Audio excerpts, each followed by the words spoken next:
Sorry for the sudden stop of the last video. I did not notice the 15-minute limit coming up. But what I was saying is this canal through the root that goes to the pulp cavity, or a root canal, not only has blood vessels to feed all this living tissue, it also has nerves. And that's why when you operate on it, it can hurt a whole lot.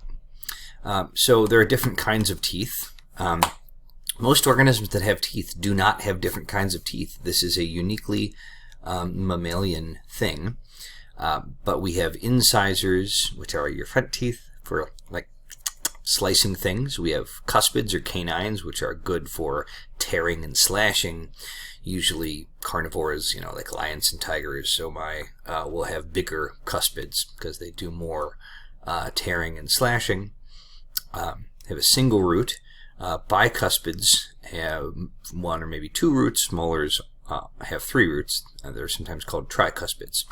Bicuspids, or premolars, and molars, or tricuspids, have flattened tops and are really good for crushing and grinding, right? So if you eat plant matter, these are pretty beneficial. So you tend to see herbivores with exaggerated molars and not very big canines, right? So this is a look at all of that. We have this interesting thing where we actually have two complete sets of teeth in our life. The first one, we begin getting when we are a baby, so they're sometimes called baby teeth or milk teeth. They're also sometimes called deciduous teeth because, like deciduous trees, which drop their leaves, right, we lose these teeth. But we have fewer. There are 20 total deciduous teeth. Right? So you can see two sets of incisors. That's actually the same as it is when we're an adult. One set of cuspids, which is the same as an adult.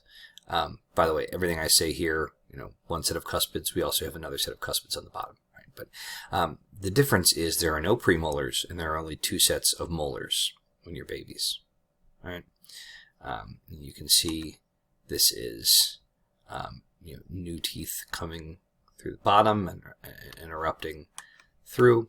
The secondary teeth we have 32 of, and they over time will replace your baby teeth. And we, again, still have two sets of incisors, central and lateral. We have one set of cuspids, but we have two sets of premolars that we did not have when we were babies, and we have three sets of molars, right? First, you get when you're 6 or 7. Second, you get when you are 12 or 13.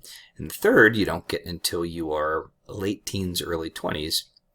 And because that is clearly the time when you acquire wisdom, they are called sometimes the wisdom teeth. Not everybody gets wisdom teeth. Some people have a genetic mutation where they don't get them, which makes sense because honestly, this seems like evolution in action, right? Our mouths over time have become, our chins have moved in more and they're shallower. And we don't always have room for those teeth. So in a lot of people, they become impacted and have to be surgically removed. Behind the oral cavity here is the throat, which we already know is really called the pharynx. And from the respiratory system chapter, we're already familiar with the nasopharynx, the oropharynx, and the laryngopharynx. This top one usually is not involved in the digestive tract, right? It's connected, so if you laugh at the wrong time, you can get food stuck up there or in your nose, and you can get milk coming out your nose or whatever if someone makes you laugh at a weird time. But the oropharynx and laryngopharynx are part of both pathways, right? Air comes down there and goes down the trachea. Food comes down and goes down the esophagus. So they're made of stratified squamous epithelium, just like your mouth, because there's a fair amount of friction. So after your mouth, we get to the esophagus. And esophagus really is just a tube that runs for about 10 inches between your throat and your stomach, which is just below, you can't see me, but just below where your thoracic cavity ends and you enter the abdominal cavity. It's behind the trachea. In the top, you have an upper esophageal sphincter, which is really the bottom of your throat, and it's part of the swallowing complex, right? So when you swallow, that's the last conscious muscular movement that you make with skeletal muscles. And everything from the back of your throat on is smooth muscle, so it's involuntary. And at the bottom, you have a lower esophageal sphincter, which is also sometimes called the cardiac sphincter, because it separates the cardiac region or cardia of the stomach from the bottom of the esophagus, or the lower esophagus. And it prevents acidic juices from the stomach from splashing back up into your esophagus, which can be painful. When we have acid reflux or heartburn, that's what's happening generally. I know a woman who had such bad reflux that she had to get a valve put in there so that the food couldn't splash back up. And it really fixed that problem, but then gas can't come back up, and so she couldn't burp. And that may seem cool until you realize that gas that would have needed to come up had to go through all the way to the end, and apparently it was pretty painful. The layers of the esophagus are pretty similar to the layers of the rest of your alimentary canal, except this adventitia at the bottom. Right? We said that the outer layer of the alimentary canal is serosa, which is part of that visceral peritoneum, but not here because this is in our thoracic cavity. So it's just connective tissue. It's just adventitia. It's not part of that peritoneal cavity. It doesn't, the outer layer of the alimentary canal doesn't become part of that peritoneal cavity until you get below your diaphragm into your abdominal cavity. And that happens as you get to the bottom of your esophagus and the top of your stomach. Right? So this is again how that looks. You can see mucosa, submucosa, muscularis externa, and then again this outer layer is adventitia instead of serosa.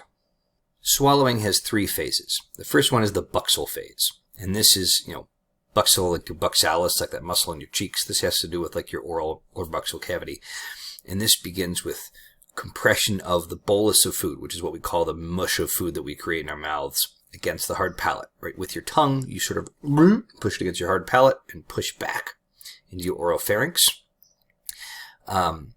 and that's voluntary, right? But once you push it back into your throat, it triggers a reflexive response where you push it down into your laryngopharynx and then ultimately into your esophagus. So the buccal phase is strictly voluntary. You're using skeletal muscle. And then you go to the pharyngeal phase in your pharynx, which begins because you're stimulating the uvula, right? And this part begins as skeletal muscle, as voluntary, but ends as involuntary. And then we move to the esophageal phase, where we're actually in the esophagus. This is purely involuntary, purely smooth muscle. So really, from the end of this pharyngeal phase on until poo-poo time, it is involuntary movement. Here are some images from your book that show each of these phases. Okay, the buccal phase, we are pushing this food against the roof of our mouth and then into the oropharynx. Pharyngeal phase, we are pushing down from the oropharynx into the laryngopharynx, and here we are transitioning into smooth muscle, involuntary movement, and then esophageal phase is moving it down the esophagus into your stomach. Moving on to the peritoneal cavity. So I've alluded to this earlier, but the peritoneal cavity is a lot like your pericardial cavity, where you have a visceral pericardium right on the outside of your heart. And then you have some space full of fluid, and then a parietal pericardium on the outside, right? Or your pleural cavity, where you have a visceral pleural membrane on your lungs, right on your lungs. It's the outer layer of your lungs. Some space full of fluid, and then a parietal pleura on the outside. Your peritoneal cavity is that, but for all of your abdominal mush, right? So you have a visceral peritoneum that is the outer layer of all of those organs inside your abdomen, or most of them anyway. So your intestines and stomach and the whole alimentary canal as soon as you get in below the diaphragm. But also things like a uterus, right? If you are a person who has one of those, also has a visceral peritoneum on the outside, and then some space full of fluid, and a parietal peritoneum.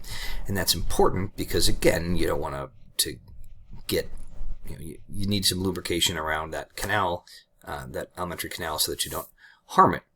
Again, full of fluid, like 7 liters a day, which we produce and then reabsorb. It's a lot of fluid that we're talking about, very slippery. But you also have stuff called mesenteries. And mesenteries are extensions of that visceral peritoneum. So they're part of the visceral peritoneum, but they connect different parts of the tube, different organs. And so they hold your intestines together. And you may remember this from when you did some dissection at the very first lab of Bio 151, and you pulled out that intestines of the rat, and you saw this like translucent layer that held it all together. That is the mesentery. And, that essentially holds it all together, right? It holds it in place. I don't know if you've ever messed with a hose and gotten a knot in the hose, but it's bad, right? It means water can't get past that knot, and it means the place before the knot may, get bigger and burst, and you don't want that to happen in your intestines, right? You want to hold them more or less in the appropriate place, even though, they bounce around a little bit as you move around. These extensions of your visceral peritoneum, these mesenteries, hold them in place, and they develop, as you are, an embryo, right, on either side of your alimentary canal. And you can see this stuff right here, right around the tube, would be your visceral peritoneum. This stuff out here would be your parietal peritoneum. And these extensions here, these are extensions of the visceral peritoneum. Those are your mesenteries. Now, I don't need you to remember all the connections between what these mesenteries look like during development and what they look like when you're an adult, but I do want you to know what they look like when you're an adult. So let's look at it. So here's a very, very simplified picture from your book that shows some of these mesenteries. And so your stomach, first of all, is curved, right? And so you've got sort of your little spoon and your big spoon part of it. The little spoon is called the lesser curvature, and the lesser omentum is the mesentery that comes from that lesser curvature. It essentially connects this with your liver and with the back of your abdominal wall. On the greater curvature, you have the greater omentum, and this is a really big piece that you can't tell here. We'll look at another picture in a second, but it's like a big apron that falls down over the front of your intestines. And then you have your small intestines, which is clearly longer than this. This is just a simplified image, but the mesentery that holds this together is called the mesentery proper, right? It's, your mesentery is mesentery. And then the mesentery that holds the colon, right, your large intestines, which is mostly colon, to the back of the body wall is called your mesocolon, right? So lesser omentum, greater omentum, mesentery proper, mesocolon, and you can probably see them a little better here. So here's your stomach. Lesser omentum holds your stomach to your liver into the back body wall.